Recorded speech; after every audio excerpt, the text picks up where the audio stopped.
கொடுங்க, நான் எடுத்து தரவா?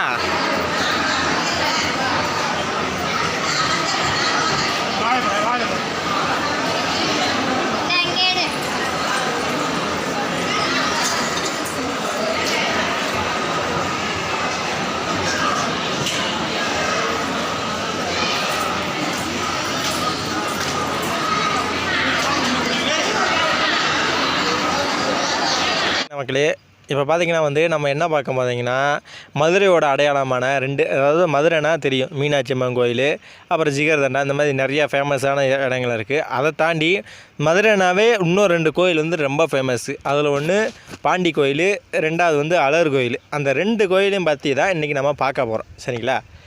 ஓகே. தீர்த்தமணிண்ணா. ஆ,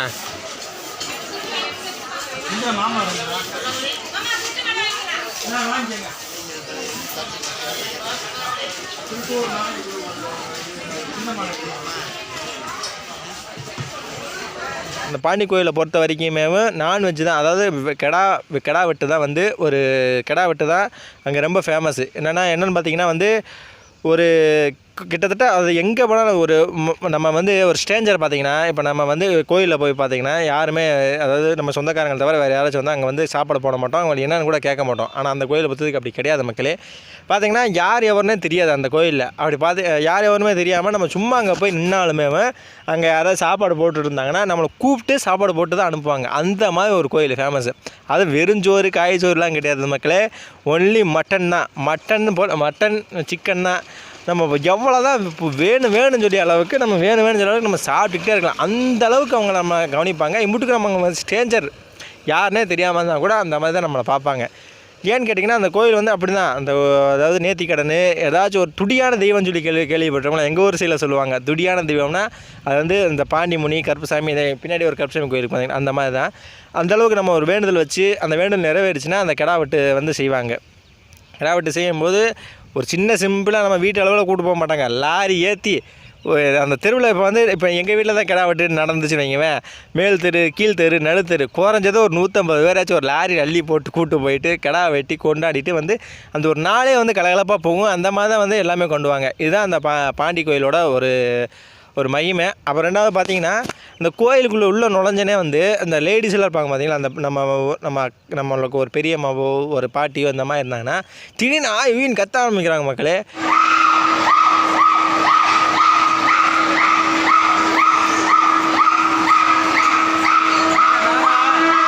நீங்கள் அந்த வீடியோவை பாருங்கள், அப்படியே ஆய்வுன்னு கத்த ஆரம்பிக்கிறாங்க. என்னன்னு பார்த்தா வந்து என்னன்னா, இப்போ வந்து நான் லைனில் நின்றுக்கிட்டே இருக்கும்போது ஒரு அம்மா வந்து ஊயின்னு கத்துறாங்க. எனக்குன்னா பயம் வந்துருச்சு. என்னடா, நான் எங்கள் தங்கச்சி மகள் நான் கையில் வச்சுருக்கேன், அந்த பிள்ளையும் கத்துது.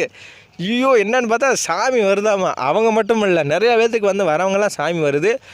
அதாவது இந்த கோயில் வந்து இந்த காற்று கருப்பு பேய் பிசாசெல்லாம் சொல்லுவாங்க பார்த்தீங்களா, அதில் பர்சனலாக எனக்கு நம்பிக்கை இல்லை. ஆனால் இருந்துச்சுன்னா அந்த கோயில் வந்து போயிட்டு ஒரு முடிக்கயிறோ இல்லை அந்த கோயிலுக்குள்ளே போனாமே நம்மளை விட்டு போகணும் ஒரு ஐதீகம் இருக்குது.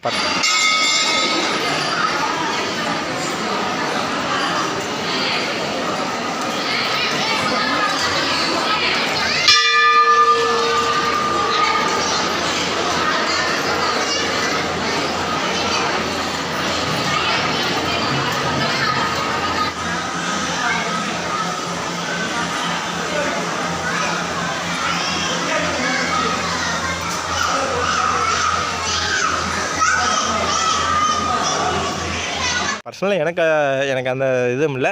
உங்களுக்கு ஏதாச்சும் ஒரு நம்பிக்கை இருந்தால் அப்படி இருக்கா இல்லையா உண்மையாலான்னு சொல்லிட்டு கமெண்ட்ஸில் சொல்லுங்கள். கமெண்ட்ஸ் நான் பார்த்து தெரிஞ்சுக்கிறேன். ஓகேவா? இந்த கோயிலோட சிறப்பு அம்சம் இது தான். அதாவது அங்கே வெட்டின அந்த ஆடு வெட்டின தலையெல்லாம் வந்து ஏலத்தில் விடுவாங்களா மக்களே. நீ சொன்னால் நம்ப மாட்டீங்க, ஏலத்தில் விடுவாங்க. அந்த கால் கையெல்லாம் அந்த கால் ஆட்டோட கால் இருக்குது பார்த்தீங்களா, கால் தலை எல்லாம் ஏலத்தில் விடுவாங்களாம். அப்புறம் பார்த்துங்க எந்த அளவுக்கு அங்கே வந்து அந்த ஒரு விசேஷமாக அந்த கடா வெட்டை கொண்டாடுவாங்கன்னு சொல்லி பாருங்கள். அதான் எவ்வளோ பெரிய வெட்டுக்காத்தி.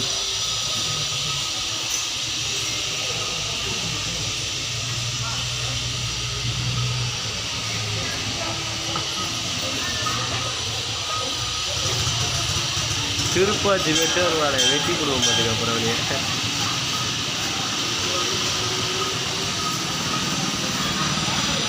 பாருங்கள், அதான் மதுரை கோயிலோட ஃபேமஸ். ஓகேவா? மதுரை பாண்டி கோயிலோட ஃபேமஸ்ஸு. மதுரை பாண்டி கோயிலோட ஒரு சிறப்பம்சம் மாற்றி பேசுகிறேன். ஓகேவா? இப்போ ரெண்டாவது பார்த்திங்கன்னா அழகர் கோயில். ஓகேவா? அழகர் கோயில், அதாவது இந்த அழகர் கோயில் வந்து ஏன் வந்து உருவாச்சுன்னு சொல்லி நான் சொல்லியிருக்கேன் பார்த்தீங்களா. அந்த அழகர் கோயில் வந்து ஏன் உருவானு இல்லை, இப்போ வந்து பார்வதிக்கும் சிவனுக்கும் வந்து கல்யாணம் நடந்தப்போ ஒரு செய்முறை செய்கிறதுக்கு, அதாவது அண்ணன், அவர் அழகர் வந்து பார்வதி அம்மாவுக்கு வந்து அண்ணன், அந்த அண்ணன் வந்து தன் தங்கச்சிக்கு செய்முறை செய்கிறதுக்கு மதுரைக்கு வர நேரத்தில் அவங்க இடத்துக்கு, அதாவது அவங்களுக்கு புரிகிற மாதிரி சொன்னால், அவங்க வீட்டுக்கு போகிற வழியில் ஒரு ஆறு இருக்குது. அந்த ஆற்றுல இறங்கி ஏறி அவங்கள பார்க்க வராரு. அதைத்தான் நம்ம வந்து கள்ளழகர் ஆற்றுல இறங்குறன்றதை வருஷ கணக்கில் கொண்டாடிட்டு இருக்கோம்.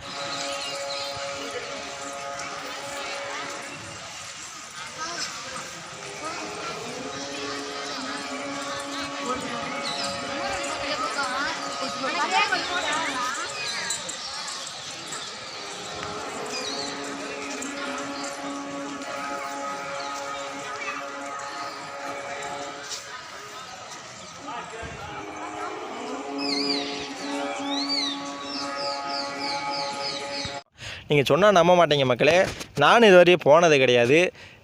நான் அந்த மதுரையில் இருக்கவங்க சொல்லி தான் நான் கேள்விப்பட்டிருக்கேன். இடையில அந்த மதுரையோட ஃபேமஸ் சொல்லி ஒரு சின்ன வீடியோ போட்டிருப்பேன். அப்போ வந்து பசங்க பேசியிருப்பாங்க. அந்த வீடியோ லிங்க் வேணால் நான் கொடுக்குறேன், கீழே போய் பாருங்கள். அந்த வீடியோலாம் அவர் சொல்லியிருப்பாங்க, மதுரைனாவே கள்ளழகர் தான், கள்ளழகர் ஆற்றுலங்க அந்த தினம் தான் ஃபேமஸ்ன்னு சொல்லியிருப்பாங்க. அந்த அளவுக்கு கொண்டாடுவாங்கம்மா, சும்மா சொல்லக்கூடாது.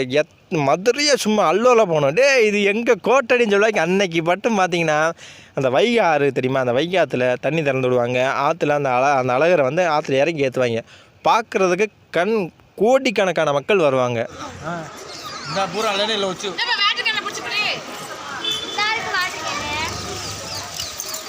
நீல் பட்டிக்கிறாரா?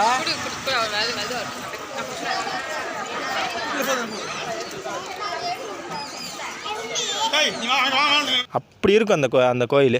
அந்த கோயில் தான் இப்போ நம்ம அடுத்து பார்த்துட்ருக்கோம். அந்த கோயில் பார்த்திங்கன்னா சுற்றி கோட்டை சிவருமாக இருக்கும்.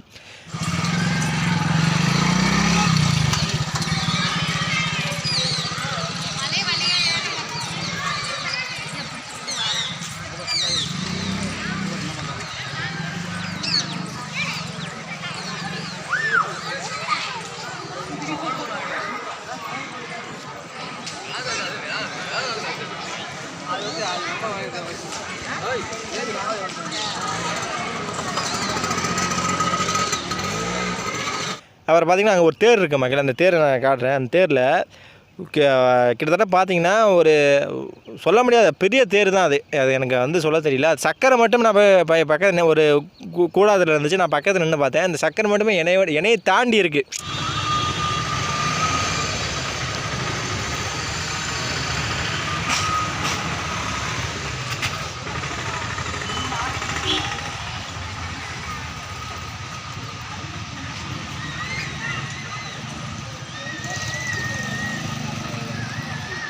எவ்வளோ பெரிய யானைண்ணா, பயங்கரமான ஒரு தேராக இருக்குது. நான் கையில் நீட்டுறேன் பார்த்தீங்களா, அந்த கையை தாண்டி இருக்குது, அந்த அளவுக்கு இருக்குது சக்கரம். ஒரு கயிறு பார்த்திங்கன்னா கிட்டத்தட்ட என்ன அளவுக்கு ஹைட்டுக்கு என்ன இப்போ எப்படி இருக்குது என்னை சுற்றி பார்த்திங்கன்னா கயிறு, இந்த கயிறு தான் அந்த சுற்றி போட்டிருக்கேங்க. அப்புறம் யானை வச்சு இழுப்பாங்களா அந்த கல்லில், அந்த தேர் இழுக்கும் போதெல்லாம் வேறு லெவலில் இருக்கும் போல இருக்குது.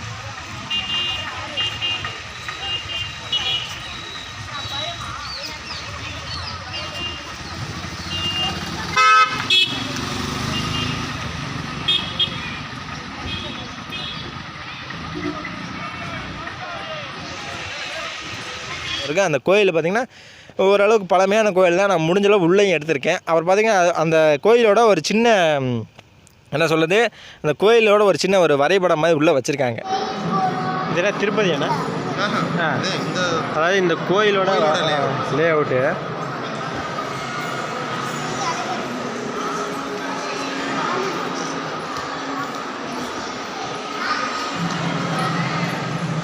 கோயிலோட லே அவுட்டு இது மக்களே. பார்த்திங்கன்னா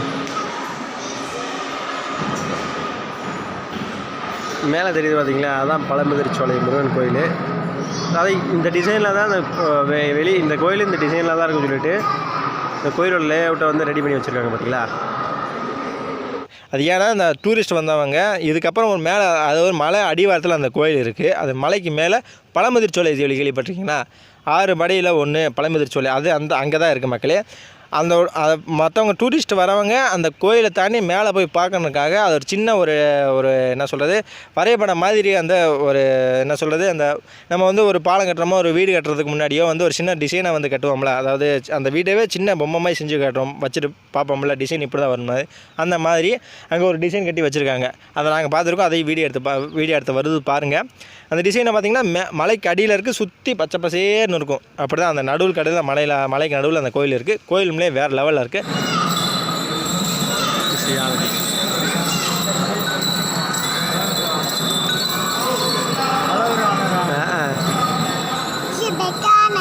சொல்லிடா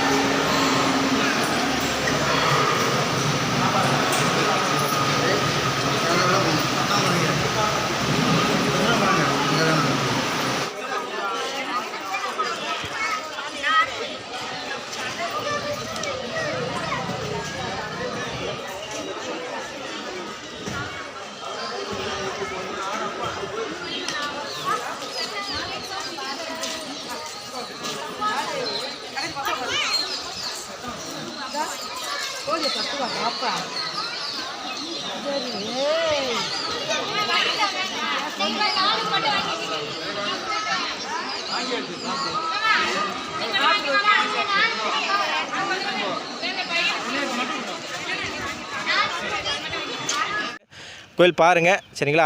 கண்டிப்பாக உங்களுக்கு பிடிக்கும். இந்த 2 கோயில், அதாவது 2 கோயில் தனித்தனியாக போகலாம் தான் நினச்சேன். ஆனால் பார்த்தீங்கன்னா மதுரைக்கு அடையாளமே இந்த 2 கோயில் தான். அப்புறம் மீனாட்சி அம்மன் கோயிலில் நிறையா கோயில் இருக்குது. ஓகே, இந்த ரெண்டு கோயிலும் ஒன்றா ஒரே வீடியோவில் போட்டு நம்ம மக்கள் என்ஜாய் பண்ணிட்டு தான் 2மே ஒரே வீடியோ பண்ணிட்டேன். வீடியோ தொடர்ந்து பாருங்கள், சப்போர்ட் பண்ணுங்கள். ஓகேவா? அடுத்த வீடியோவில் சந்திக்கிறேன்.